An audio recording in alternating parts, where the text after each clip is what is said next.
ربیع الاول کا مہینہ آیا، ایک مرتبہ میرا پروگرام تھا کلیا چک کے اندر،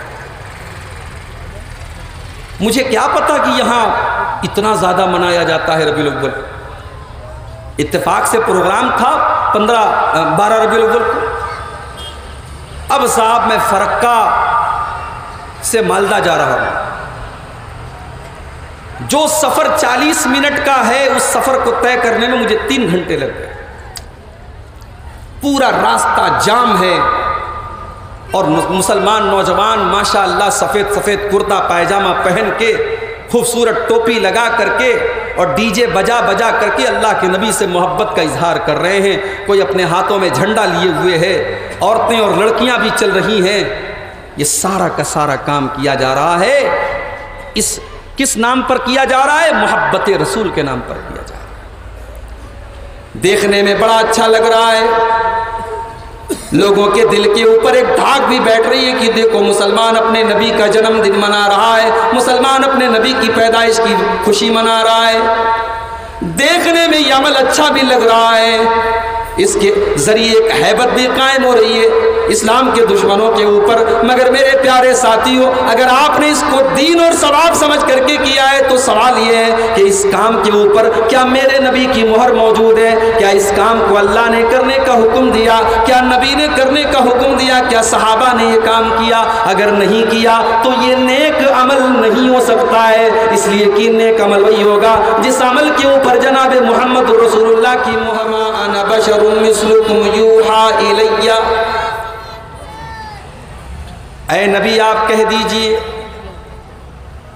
بے شک میں ایک انسان ہوں، بشر ہوں، جیسے تم ایک انسان ہو میں بھی ایک انسان ہوں، میں بھی ایک بشر ہوں۔ لیکن ہاں تم عام انسان ہو، میں انسان ہو کر کے بھی عام انسان نہیں ہوں۔ قل انما انا بشر مثلکم یوحا الی، میں انسان تو ہوں مگر میں اللہ کا نبی بھی ہوں، میں اللہ کا رسول بھی ہوں۔ میرے پاس جبریل امین اللہ کی وحی لے کر کے آتے ہیں۔ اے لوگو، اللہ تعالیٰ نے مجھے یہ حکم دیا ہے انما الہکم الہ واحد، کہ تمہارا معبود صرف اور صرف ایک ہے، تمہارا پروردگار صرف اور صرف ایک ہے۔ فمن کان یرجو لقاء ربہ، تو جو انسان اپنے رب سے ملاقات کرنا چاہتا ہے، جو جنت میں جانا چاہتا ہے، جو کامیاب ہونا چاہتا ہے، جو کل اللہ تبارک و تعالیٰ سے ملنا چاہتا ہے، وہ 2 کام کر لے۔ اگر جنت میں جانا ہے، اگر کامیاب ہونا ہے تو 2 کام کر لو۔ 2 کام کرنا ضروری ہے، انیواریہ ہے، کمپلسری ہے۔ پہلا کام کیا ہے؟ فَلْيَعْمَلْ عَمَلًا صَالِحًا، پہلا کام یہ کرنا ہے کہ آپ کو نیک عمل کرنا ہے۔ اب سوال یہ پیدا ہوتا ہے کہ نیک عمل کس کو کہتے ہیں؟ نیک عمل اس عمل کو کہتے ہیں جس عمل کو اللہ نے نیک عمل قرار دیا ہو، رسول نے نیک عمل قرار دیا ہو۔ نیک عمل اس کو نہیں کہتے جو ہماری اور آپ کی نظر میں نیک ہو سکتا ہے کہ کوئی ایسا عمل بھی ہو جو دیکھنے میں بڑا اچھا لگ رہا ہو، ہمیں لگتا ہو کہ یار یہ کام تو بہت اچھا ہے، مگر اس کام کے اوپر اللہ کی مہر نہ ہو، رسول کی مہر نہ ہو۔ اگر ایسا عمل ہے تو اس عمل کو نیک عمل نہیں کہا جائے گا، بلکہ اس عمل کو شریعت کے اندر بدعت کہا جائے گا۔ مثال کے طور پر اذان ہو رہی ہے،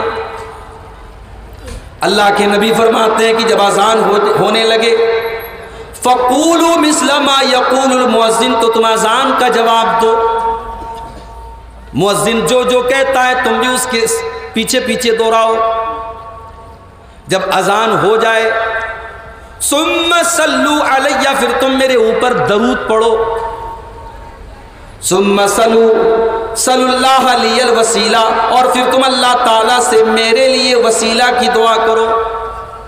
وسیلہ جنت میں ایک اعلیٰ مقام کا نام ہے جو اللہ تعالیٰ ہمارے اور آپ کے نبی کو عطا فرمائے گا۔ تو ہم اذان کے بعد کون سی دعا پڑھتے ہیں؟ اللہم رب هذه الدعوة التامة والصلاة القائمة آت محمدا الوسیلة والفضیلة وابعثه مقاما محمودا الذی وعدتہ۔ اللہ کے نبی فرماتے ہیں کہ اذان کا جواب دو، پھر میرے اوپر درود پڑھو، پھر میرے لیے اللہ سے وسیلہ کا سوال کرو۔ یہ تین کام اگر تم نے کر لیا، اللہ کے نبی فرماتے حلت لہو شفاعتی، کل قیامت کے دن اس کو میری شفاعت ملے گی۔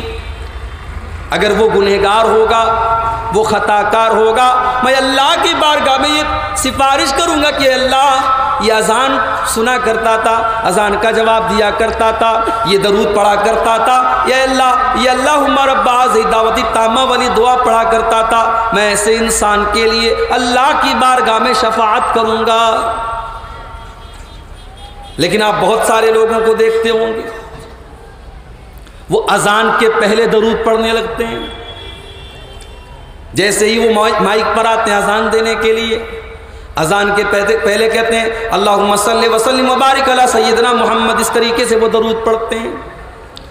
درود پڑھنا یہ نیک عمل ہے، مگر اذان کے پہلے درود پڑھنا یہ اللہ کے نبی سے ثابت نہیں ہے، یہ اللہ سے ثابت نہیں ہے، اس لیے یہ نیک عمل نہیں ہے۔ آگے رمضان آ رہا ہے، رمضان کے مہینے میں ہم اور آپ روزہ رکھتے ہیں، مغرب کی اذان کا ٹائم ہے 5 بجے، اللہ کے پیارے نبی فرماتے ہیں کہ اذان کا ٹائم جیسے ہی ہو جائے تم فوراً افطار کر لو۔ افطار میں دیر کرنا یہ یہودیوں کا طریقہ ہے۔ آپ نے فرمایا لا یزال امتی بخیر ما عجل الفطرہ، جب تک میری امت کے لوگ افطار میں جلدی کریں گے تب تک بھلائی کے ساتھ رہیں گے۔ کیا مطلب؟ یعنی افطار کا ٹائم ہو جائے تو تاخیر نہ کیا جائے۔ اگر 5:02 پر اذان کا ٹائم ہو گیا ہے، افطار کا ٹائم ہو گیا ہے، تو 5:02 پر ہم کھجور کھا لیں، پانی پی لیں، ہم 5:05 کا انتظار نہ کریں، 10 منٹ کا انتظار نہ کریں۔ اب ایک انسان آتا ہے، وہ کہتا ہے نہیں صاحب ہم تو 5 منٹ احتیاط کریں گے، ہم 5 منٹ کے بعد افطار کریں گے۔ وہ جان بوجھ کر کے افطار میں تاخیر کر رہا ہے، دیر کر رہا ہے۔ یہ دیر کرنا چونکہ میرے نبی سے ثابت نہیں ہے، یہ میرے نبی کی مخالفت ہے، اس لیے وہ نیکی اور ثواب سمجھ کے کر رہا ہے، مگر یہ نیک عمل نہیں ہے۔ اللہ نے فرمایا فمن کان یرجو لقاء ربہ فلیعمل عملا صالحا، اگر تم جنت میں جانا چاہتے ہو، اگر تم اپنے رب سے ملاقات کرنا چاہتے ہو تو نیک عمل کرو۔ ربیع الاول کا مہینہ آیا، ایک مرتبہ میرا پروگرام تھا کلیا چک کے اندر، مجھے کیا پتا کہ یہاں اتنا زیادہ منایا جاتا ہے ربیع الاول۔ اتفاق سے پروگرام تھا 12 ربیع الاول کو۔ اب صاحب میں فرقہ سے مالدہ جا رہا ہوں، جو سفر 40 منٹ کا ہے اس سفر کو طے کرنے میں مجھے 3 گھنٹے لگ گئے۔ پورا راستہ جام ہے اور مسلمان نوجوان ماشاءاللہ سفید سفید کرتا پائجامہ پہن کے، خوبصورت ٹوپی لگا کر کے اور ڈی جے بجا بجا کر کے اللہ کے نبی سے محبت کا اظہار کر رہے ہیں۔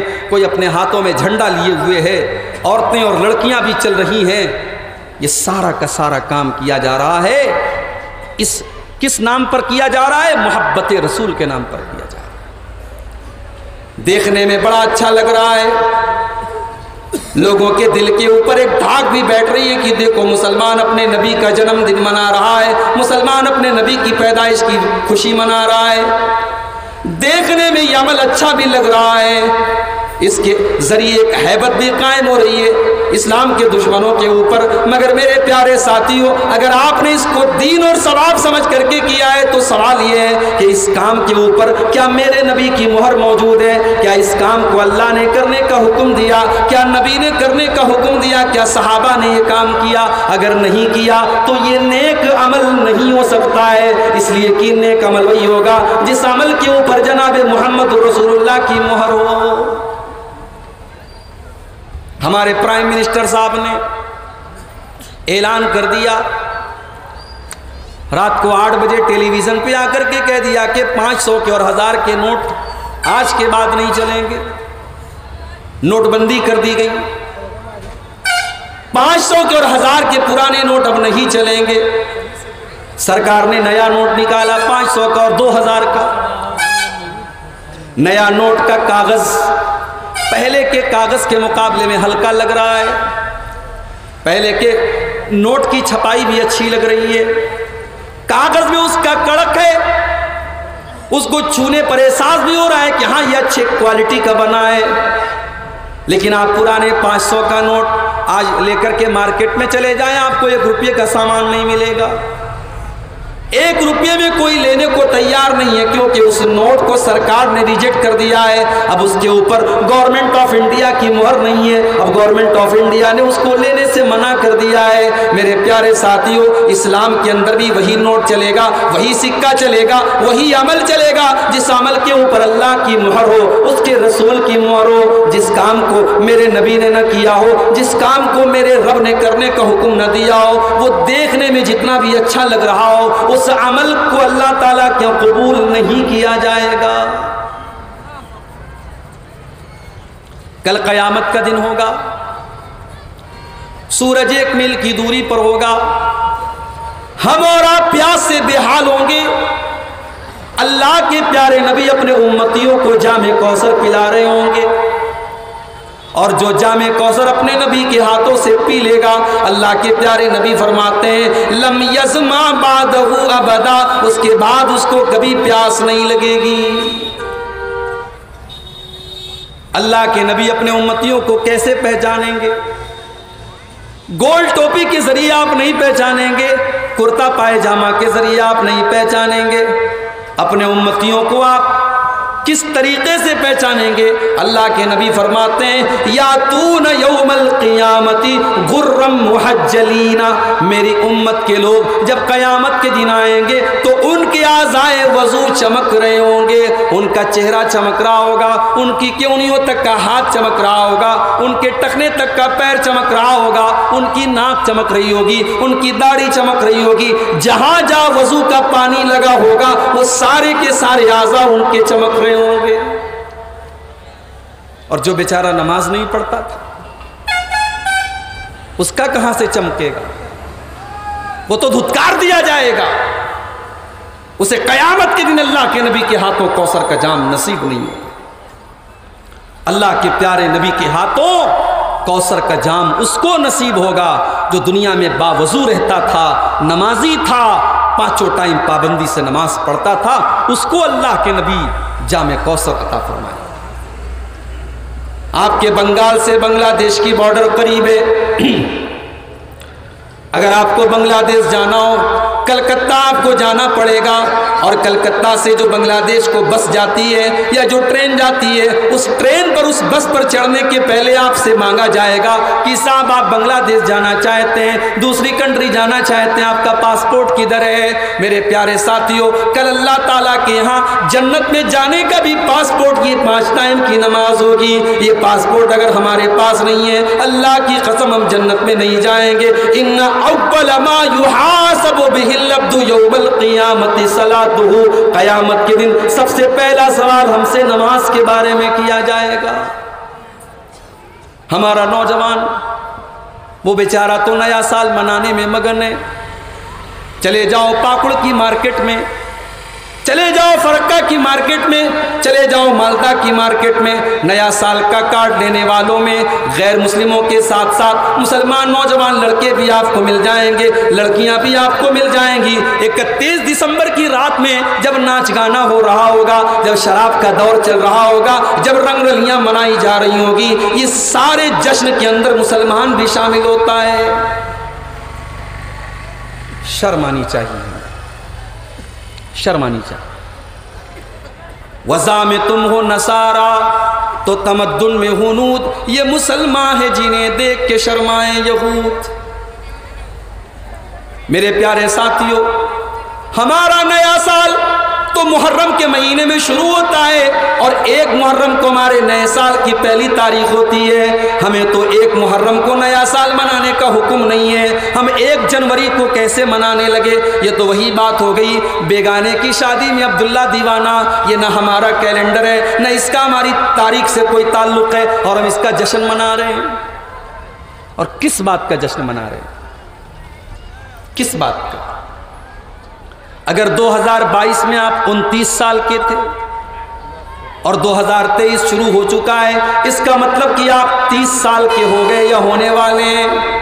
اس کا مطلب یہ ہوا کہ آپ کی زندگی کا 1 سال اور کم ہو گیا ہے. آپ اپنی موت سے 1 قدم اور قریب ہو چکے ہیں. اب آپ کی زندگی 1 قدم اور آگے بڑھ چکی ہے. میرے پیارے ساتھیوں, 2022 ختم ہو رہا ہے, 2023 شروع ہو رہا ہے. یہ ناچنے کا موقع نہیں ہے, یہ گانے کا موقع نہیں ہے, یہ تو سوچنے کا موقع ہے, یہ تو رونے کا موقع ہے, یہ تو افسوس کرنے کا موقع ہے کہ اے اللہ 1 سال میری زندگی کا اور نکل گیا. اے اللہ, میں پہلے بھی قرآن نہیں پڑھتا تھا, اب بھی نہیں پڑھتا ہوں. میں پہلے بھی نماز نہیں پڑھتا تھا, اب بھی پڑھتا ہوں. میں پہلے بھی غلط کام کرتا تھا, اب بھی کرتا ہوں. اے اللہ, تو نے مجھے سدھرنے کا, مجھے اصلاح کرنے کا 1 موقع اور دیا تھا, لیکن میں نے اس کو بھی گنوا دیا.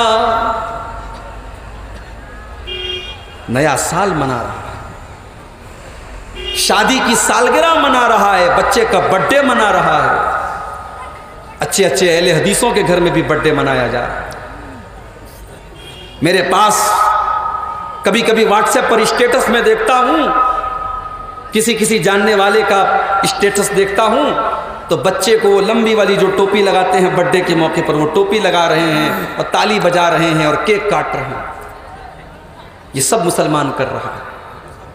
کیا آپ نے اللہ کے نبی کی وہ حدیث نہیں سنی؟ من تشبہ بقوم فہو منہم, جو کسی قوم کی نقل کرتا ہے وہ انہی لوگوں کے ساتھ اٹھایا جائے گا. یہ برتھ ڈے منانا یہ اسلام کا طریقہ نہیں ہے. یہ شادی کی سالگرہ منانا یہ اسلام کا طریقہ نہیں ہے. میرے بھائیوں, بیوی سے محبت سال میں 1 دن نہیں کرنا ہے, 360 دن کرنا ہے. بچے سے محبت کرنا یہ کسی 1 دن کا کام نہیں ہے. بچے کو کیک کھلانا ہے تو کبھی بھی کھلا دو, اس کے لیے برتھ ڈے منانے کی ضرورت نہیں ہے. آپ اپنے بیوی بچوں سے, اپنے ماں باپ سے سال کے 360 دن پیار کرو. نہ کوئی مدرس ڈے اسلام کے اندر ہے, نہ کوئی فادرس ڈے اسلام کے اندر ہے, نہ کوئی شادی کی سالگرہ اسلام کے اندر ہے, نہ برتھ ڈے اسلام کے اندر ہے. نماز نہیں پڑھتا ہمارا نوجوان.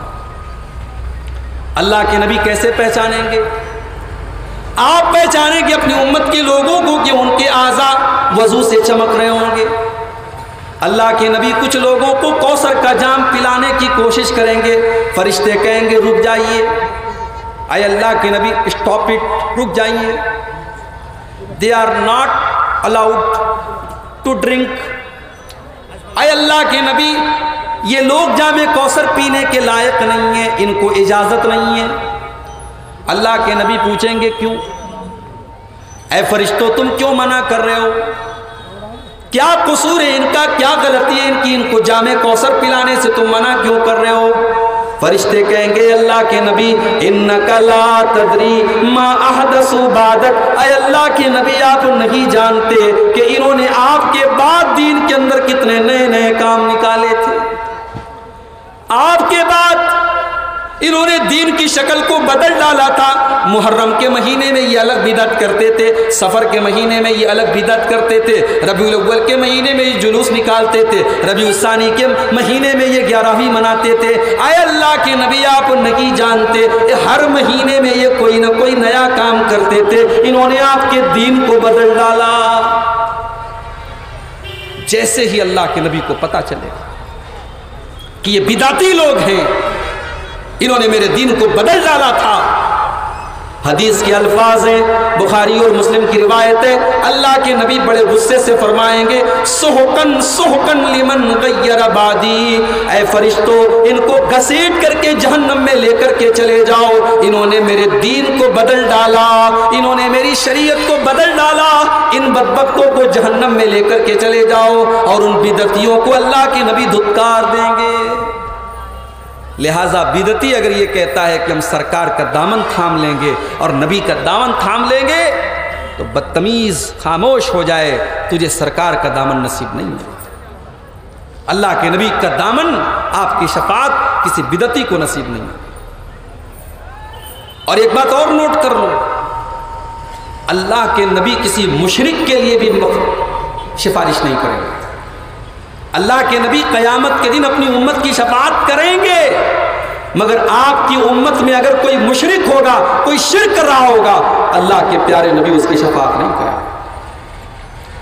بخاری کی حدیث اٹھائیے، حضرت ابو ہریرہ رضی اللہ تعالیٰ عنہ اللہ کے نبی سے سوال کرتے ہیں، اے اللہ کے نبی، من اسعد الناس بشفاعتک یوم القیامہ، اے اللہ کے نبی وہ کون سا خوش نصیب انسان ہے جس کو آپ کی شفاعت قیامت کے دن نصیب ہوگی۔ اچھا، صحابہ بھی کیسے کیسے سوال کرتے تھے۔ ہم لوگوں کا سوال بھی عجیب و غریب ہوتا ہے، جس کا کوئی مطلب نہیں، بے مقصد سوال ہوتا ہے، علماء کو پریشان کرنے کے لیے سوال ہوتا ہے۔ ارے بھائی، سوال وہ کرو جس کا کوئی مطلب ہو۔ ایک جگہ پروگرام میں گئے، ایک آدمی میرے پاس آیا، بیڑی پی رہا ہے، سگریٹ پی رہا ہے، کہنے لگا کہ مولانا صاحب بتائیے، آدم علیہ السلام نے جس پیڑ کا پھل کھایا تھا اور جس کی وجہ سے ان کو جنت سے نکال دیا گیا تھا، وہ کون سا پیڑ تھا؟ میں نے کہا پہلے تو اپنی بیڑی پھینک دو تب بتاتا ہوں۔ بیڑی اس نے پھینکا، میں نے کہا میں نے تو وہ پھل آج تک کھایا نہیں ہے، کہیں نظر آئے گا تو بتا دوں گا۔ کیا مطلب ہے اس طریقے کے سوال کا؟ امام ابو حنیفہ کے ایک استاد تھے، ان کا نام تھا ابراہیم نخعی۔ ان سے کسی نے پوچھا کہ ابلیس کی بیوی کا نام کیا ہے؟ انہوں نے کہا میں نکاح میں گیا نہیں تھا۔ سوالات، صحابہ سے سوال کرنے کا طریقہ سیکھو میرے بھائی۔ ابو ہریرہ رضی اللہ تعالیٰ عنہ سوال کرتے ہیں، اے اللہ کے نبی، کل قیامت کے دن وہ کون سا خوش نصیب ہوگا جس کو آپ کی شفاعت نصیب ہوگی؟ اللہ کے پیارے نبی فرماتے ہیں، اے ابو ہریرہ، مجھے یقین تھا یہ سب سے پہلے یہ سوال تم ہی کرو گے، لما رأیت من حرصک علی الحدیث، اس لیے کہ میں دیکھتا ہوں کہ تم حدیث کو سیکھنے کے حریص ہو، تمہارے اندر حدیث کو سیکھنے کی تڑپ ہے۔ آج ہم سب اپنے آپ کو اہل حدیث کہتے ہیں۔ ذرا اپنے دل میں، اپنے دل کو ٹٹولو، اپنے سینے پر ہاتھ رکھو اور سوچو کہ کیا ہمارے اندر حدیث کو سیکھنے کی، حدیث کو جاننے کی تڑپ ہے؟ حدیث کو سیکھنا اور حدیث کو جاننا صرف مدرسے کے بچوں کا کام نہیں ہے، ہم سب کو حدیث کو حاصل کرنے کی اور حدیث کو سیکھنے کی کوشش کرنی چاہیے۔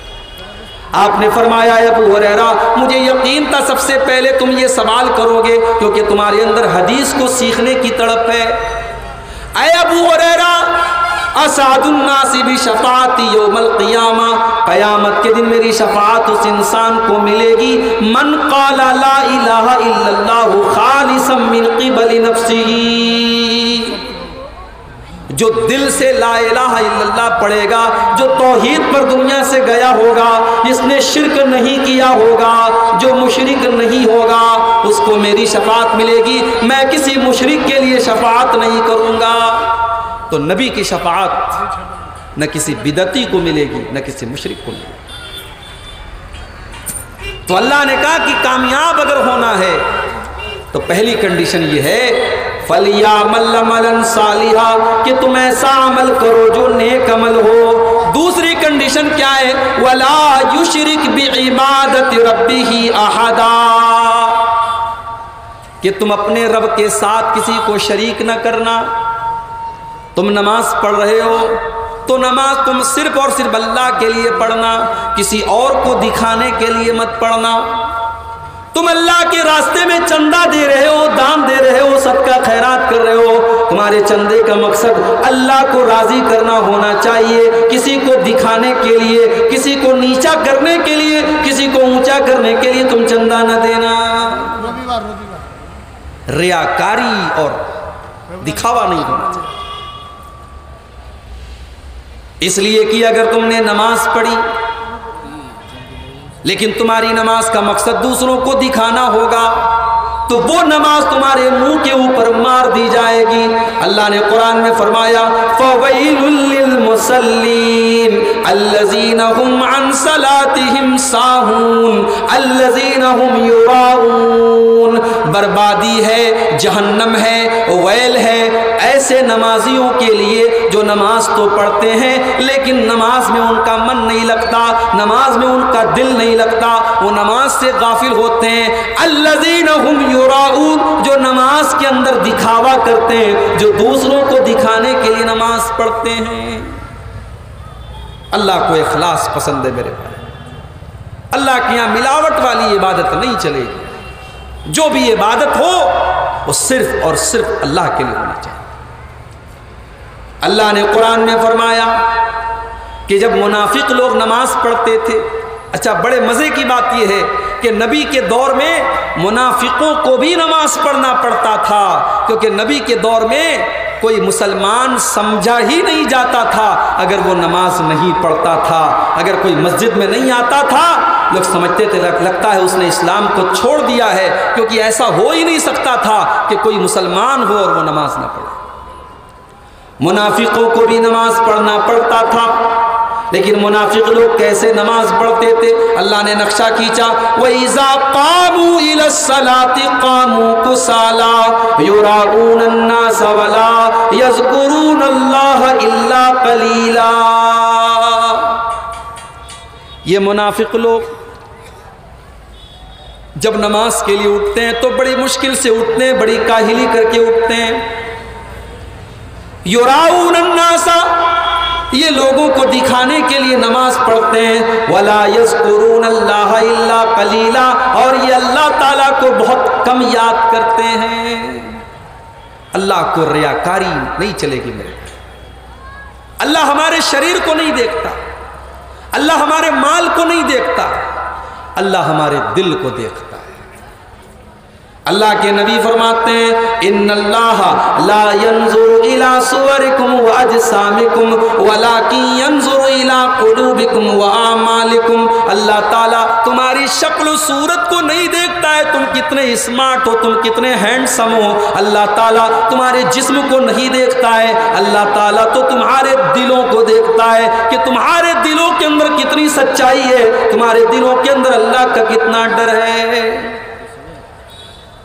اگر آپ کی نیت صحیح ہو، اگر آپ کا دل صحیح ہو تو نیکی کرنے کے بغیر بھی آپ کو نیکی کا ثواب مل جائے گا۔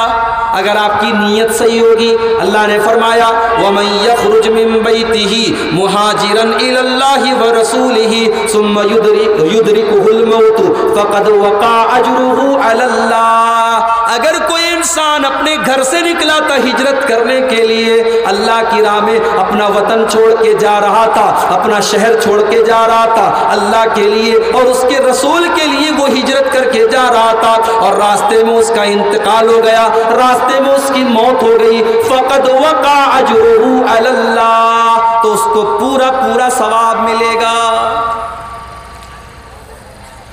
بخاری کی پہلی حدیث پتہ ہے کہ نہیں پتہ ہے؟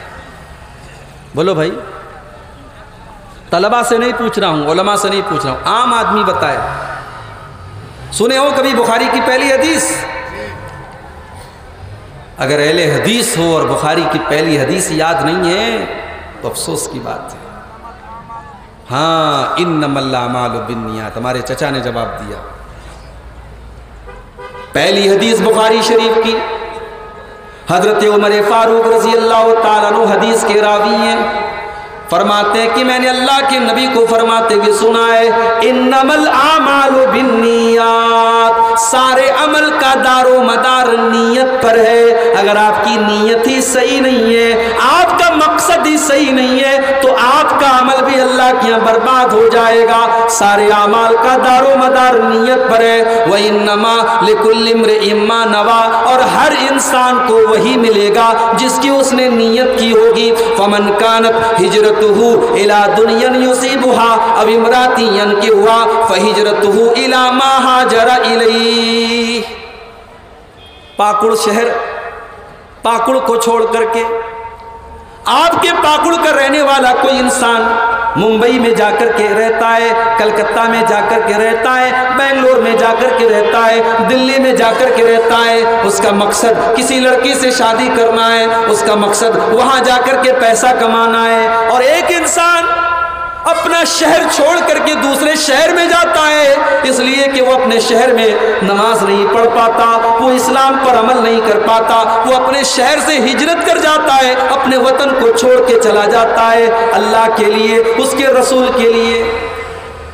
کام تو سیم ہے، لڑکی سے شادی کرنے جو جا رہا ہے وہ بھی تو وطن کو چھوڑ کے جا رہا ہے، جو کاروبار کرنے کے لیے اور پیسہ کمانے کے لیے جا رہا ہے وہ بھی تو وطن چھوڑ کے جا رہا ہے۔ مگر اللہ کے نبی فرماتے ہیں کہ دونوں کی نیت میں فرق ہے، جو اللہ کے لیے اپنا وطن چھوڑ کے جا رہا ہے اس کو ہجرت کا ثواب ملے گا، جو لڑکی کے لیے جا رہا ہے، جو پیسے کے لیے جا رہا ہے، اس کو ہجرت کا ثواب ملنے والا نہیں ہے۔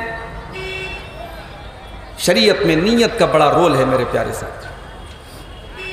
اور اب میں جو حدیث آپ کو سنانے جا رہا ہوں، اس حدیث کو حضرت ابو ہریرہ رضی اللہ تعالیٰ عنہ جب سنانے لگتے ہیں تو بے ہوش ہو جاتے ہیں۔ اس حدیث کو سنانے کے پہلے حضرت ابو ہریرہ بے ہوش ہو جاتے ہیں، ہوش آتا ہے، پھر اللہ کے نبی کی یہ حدیث سنانے کی کوشش کرتے ہیں، پھر بے ہوش ہو جاتے ہیں، لگاتار 3 بار بے ہوش ہوتے ہیں۔ تیسری بار جب ہوش آتا ہے حضرت ابو ہریرہ کہتے ہیں کہ وہ لوگوں، میں نے اللہ کے نبی کو فرماتے ہوئے سنا ہے، ان اول الناس تسعر بهم النار یوم القیامہ، سب سے پہلے قیامت کے دن جن لوگوں کو جہنم کی آگ میں ڈالا جائے گا اور جن کے ذریعے جہنم کی آگ کو سلگایا جائے گا، جن کے ذریعے جہنم کی آگ کو بھڑکایا جائے گا، وہ 3 لوگ ہوں گے۔ نمبر 1، رجل استشہد فی سبیل اللہ، پہلا آدمی وہ ہوگا جو اللہ کی راہ میں دنیا میں شہید ہوا تھا، جو اللہ کی راہ میں جنگ کر رہا تھا، جو جہاد کر رہا تھا، جو قتال کر رہا تھا اور اللہ کی راہ میں لڑتے لڑتے شہید ہو گیا تھا۔ اللہ تعالیٰ اس کو بلائے گا، اللہ پوچھے گا میرے بندے، میں نے تجھ کو طاقتور بنایا، تجھ کو بہادر بنایا، تجھ کو لڑنے کا ہنر دیا، میرے بندے تو نے کیا کیا؟ بندہ کہے گا قاتلت فیک حتی استشہدت، اے اللہ میں تیرے راستے میں لڑتا تھا، جنگ کرتا تھا، قتال کرتا تھا، حتی استشہدت، یہاں تک کہ میں شہید کر دیا گیا۔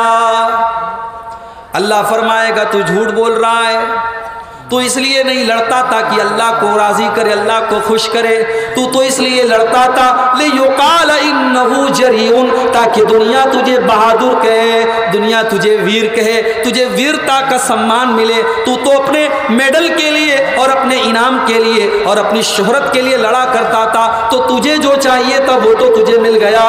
اب اس کے بعد اللہ تعالیٰ حکم دے گا، اس کو گھسیٹ کر کے جہنم میں ڈال دیا جائے گا۔ اس کے بعد ایک دوسرا آدمی آئے گا، یہ قاری صاحب ہوں گے، یہ مولانا صاحب ہوں گے،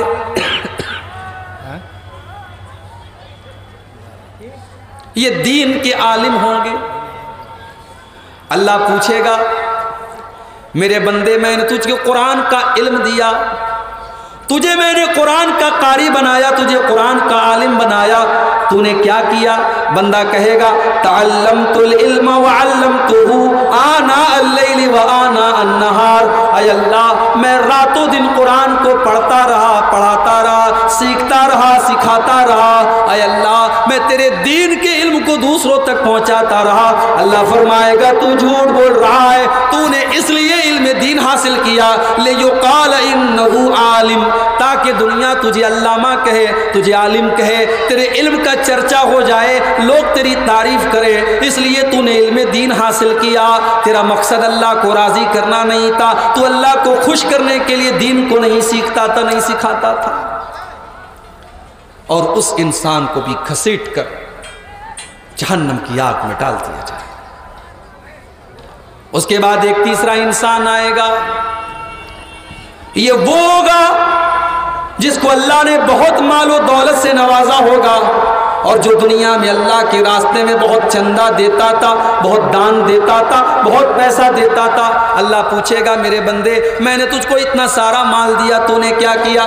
بندہ کہے گا اے اللہ مجھے جہاں پر بھی پتا چلا کہ وہاں مال دینے سے تو خوش ہوتا ہے، تو راضی ہوتا ہے، اے اللہ میں تیرے راستے میں مال خرچ کرتا رہا۔ اللہ فرمائے گا تو جھوٹ بول رہا ہے، تو جھوٹ بول رہا ہے، تو اس لیے پیسہ خرچہ کرتا تھا تاکہ دنیا والے تجھے سخی کہیں، تجھے فیاض کہیں، تجھے دینے والا کہیں، تجھے دانی کہیں، تو تجھے جو چاہیے تھا وہ مل گیا۔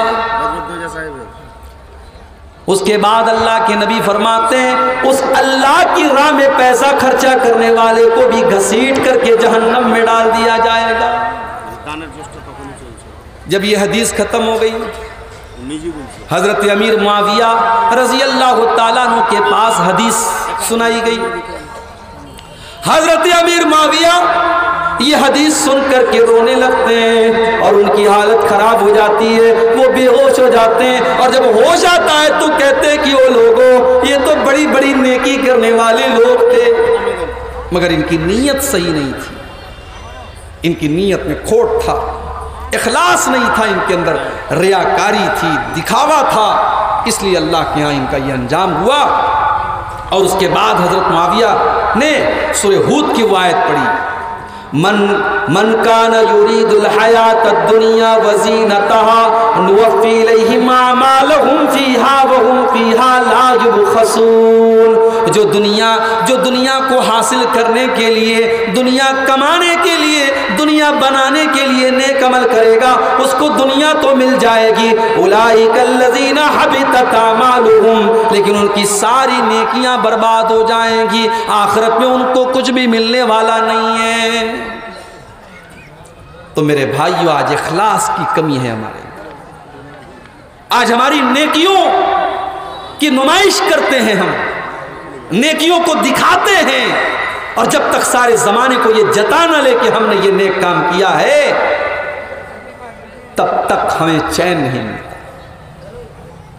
ایک آدمی محلے میں بنیا کے یہاں سے ادھار لیتا تھا اور کافی اس نے ادھار لے لیا، بنیا بیچارہ پریشان تھا، یہ اس کا پیسہ دیتا نہیں تھا۔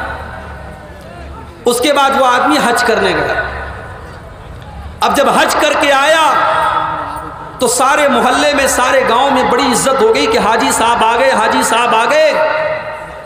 ایک دن حاجی صاحب بنیا کے آئے، بولے ارے بنیا، وہ جلدی سے میرے ادھار کا کھاتا نکال۔ بنیا بہت خوش ہوا کہ آج لگ رہا ہے کہ حاجی صاحب حج کر کے آئے ہیں، ان کی آنکھیں کھل گئی ہیں، میرا ادھار چکتا کرنے کے لیے آئے ہیں۔ بنیا نے جلدی سے اپنے ادھار کی کاپی نکالی، کہا کہ آپ کا اتنے اتنے کا ادھار ہے۔ حاجی صاحب نے کہا میرا نام کیا لکھا ہے؟ اس نے کہا عبد الرشید لکھا ہے۔ بنیا نے کہا آپ کا نام عبد الرشید لکھا ہے؟ اس نے کہا لکھو حاجی عبد الرشید، میرے نام کے آگے حاجی بڑھا دو، میں تمہارا ادھار دینے کے لیے نہیں آیا ہوں، میں بتانے کے لیے آیا ہوں کہ آج سے میں حاجی عبد الرشید۔ یہ حال ہے، حج کرتا ہے انسان، اس کو اللہ کو راضی کرنا مقصد نہیں ہے، اس کو یہ بتانا مقصد ہے کہ میں حاجی ہو گیا، اپنے عمل کی نمائش۔ ایک دور تھا جب کہاوت تھی نیکی کر دریا میں ڈال، آج وہ دور ہے کہ نیکی کر فیس بک پر ڈال، نیکی کر یوٹیوب پر ڈال، نیکی کر سوشل میڈیا پر ڈال۔ آج تو نیکی کی جب تک ہم نمائش نہ کر لیں تب تک ہمیں چین نہیں ملتا۔ میرے پیارے ساتھیوں، کل قیامت کے دن جب سورج 1 میل کی دوری پر ہوگا، اللہ تعالیٰ اپنے کچھ بندوں کو اپنے عرش کا سایہ دے گا۔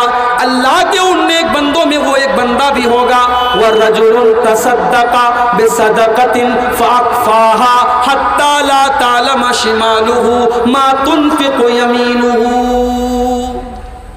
جو اللہ کی راہ میں صدقہ کرے، خیرات کرے، اور بائیں ہاتھ کو بھی پتہ نہ چلے کہ داہنے ہاتھ نے کیا خرچ کیا، اتنا چپکے سے وہ صدقہ کرے، اتنا خفیہ طریقے سے وہ صدقہ کرے۔ جاڑے کا موسم ہے، ایک غریب آدمی بیچارہ کسی فٹ پاتھ پر لیٹا ہوا ہے، ٹھنڈی ہوائیں چل رہی ہیں، وہ ٹھٹھرا ہوا ہے۔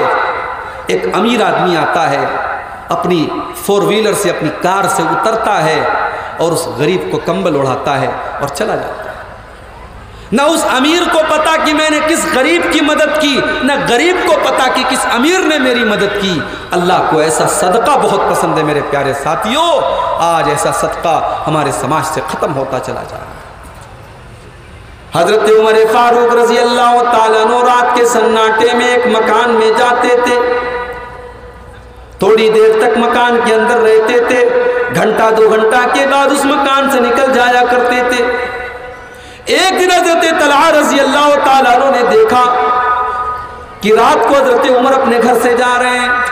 حضرت طلحہ نے پیچھا کیا، دیکھا کہ حضرت عمر ایک مکان کے اندر گئے، دروازہ بند کر لیا اور پھر 2 گھنٹے کے بعد اس مکان سے نکلے۔ حضرت طلحہ کچھ نہیں بولے۔ صبح ہوئی، اس مکان پر پہنچے، دروازہ کھٹکھٹایا، اندر سے آواز آئی چلے آؤ۔ حضرت طلحہ نے دروازہ کھولا، اندر ایک بڑھیا عورت جو کام کاج کرنے کے لائق نہیں تھی، بالکل بڑھیا ہو چکی تھی، ایک بڑھیا عورت بیٹھی تھی۔ حضرت طلحہ نے پوچھا امی جان رات میں آپ کے گھر میں ایک انسان آتا ہے، وہ کیوں آتا ہے؟ کہا بیٹا مجھے اس کا نام نہیں پتا، مجھے نہیں پتا وہ کون ہے، وہ روزانہ رات کو میرے گھر میں آتا ہے، میں پاخانہ کر دیتی ہوں، میں گندگی کر دیتی ہوں، وہ اللہ کا بندہ آ کر کے میری گندگی کو صاف کرتا ہے۔ نہ میرا کوئی بیٹا ہے، نہ میری کوئی بیٹی ہے، میری کوئی خبر گیری کرنے والا نہیں ہے، وہ روزانہ آ کر کے میرے سارے کام کو حل کر دیتا ہے، میرے کاموں کو نپٹا دیتا ہے، مجھے کھلاتا ہے پلاتا ہے پھر چلا جاتا ہے۔ حضرت طلحہ کی آنکھوں میں آنسو آ گئے۔ کہا امی جان وہ انسان جو روزانہ آ کر کے آپ کی خدمت کرتا ہے وہ اس وقت کا مسلمانوں کا امیر المومنین ہے، اس کا نام عمر بن خطاب ہے۔ اور اس کے بعد حضرت طلحہ کہتے ہیں کہ اے طلحہ اعثرات عمر تتبع، تو کتنا بد نصیب ہے کہ تو عمر کی غلطیوں کو تلاش کر رہا ہے، تو عمر کی خطاؤں کو تلاش کر رہا ہے۔ میرے پیارے ساتھیوں، اللہ کے ہاں عمل کے قبول ہونے کی یہ دوسری شرط ہے۔ پہلی شرط یہ ہے کہ وہ عمل اللہ اور اس کے رسول کے طریقے کے مطابق، اللہ کے نبی کی مہر لگی ہو اس کے اوپر، اور دوسری شرط یہ ہے کہ آپ کے عمل کے اندر اخلاص ہو، آپ کا عمل صرف اور صرف اللہ کے لیے ہو۔ یہ چند باتیں میں نے آپ کے سامنے رکھی ہیں۔ اللہ سے دعا ہے رب العالمین ہم سب کو اپنے اعمال میں ان دونوں شرطوں کو پورا کرنے کی توفیق عطا فرمائے۔ اللہ ہم سب کو ریاکاری اور دکھاوے سے بچائے۔ اللہ اخلاص ہماری تمام نیکیوں میں پیدا فرمائے۔